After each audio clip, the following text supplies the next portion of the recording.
BJP కార్యాలయంలో కేంద్ర మంత్రి కిషన్ రెడ్డి మాట్లాడుతున్నారు. ఇప్పుడు లైవ్ లో చూద్దాం.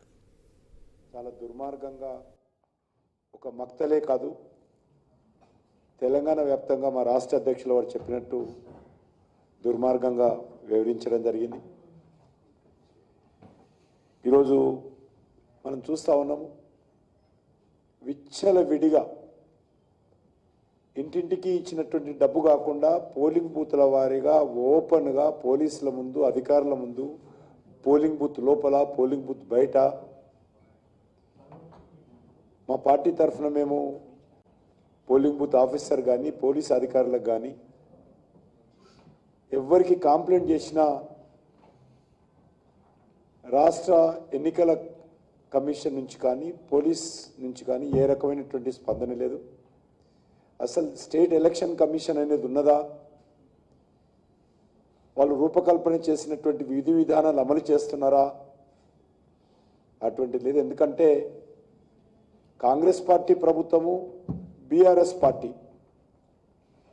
లేదా కాంగ్రెస్ పార్టీ బీఆర్ఎస్ పార్టీ రెండు కూడా డబ్బులను నమ్ముకున్నారు. డబ్బులను నమ్ముకొని ఎలక్షన్స్లో వివరించిన విషయాన్ని మనం చేస్తా ఉన్నాను. వాళ్ళు ప్రజల్లో తిరిగిన తర్వాత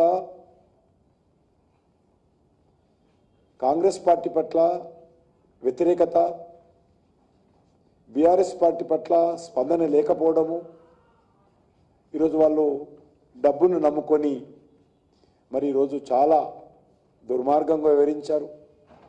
భవిష్యత్తులో ఎవరైనా ప్రతిపక్ష పార్టీలకు సంబంధించి సేవాభావనతో రాజకీయాలకు వచ్చే పరిస్థితి లేదు. కౌన్సిలర్ ఎలక్షన్స్లో కూడా ఓటుకి 20,000, 10,000, 5,000, 3,000 ఇస్తే ప్రజాస్వామ్య వ్యవస్థ ఏ రకంగా ఉంటుంది? ఏ రకంగా మనము మున్సిపాలిటీలో ఒక కౌన్సిలర్గా, కార్పొరేటర్గా ప్రజలకు సేవ చేయగలుగుతాము? చాలా దురదృష్టకరమైనటువంటి సంఘటన. ఈరోజు భారతీయ జనతా పార్టీకి సంబంధించి అనేక కంప్లైంట్లు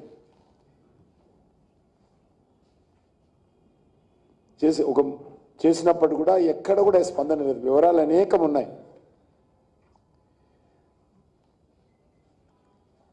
అయినప్పటికీ కూడా ఇంత దౌర్జన్యము, అధికార దుర్వినియోగము, విచ్చలవిడిగా పంపిణీ చేసినప్పటికీ కూడా డబ్బులు భారతీయ జనతా పార్టీ మంచి ఫలితాలను ఈ ఎలక్షన్స్లో సాధిస్తాము. ఆ రకమైనటువంటి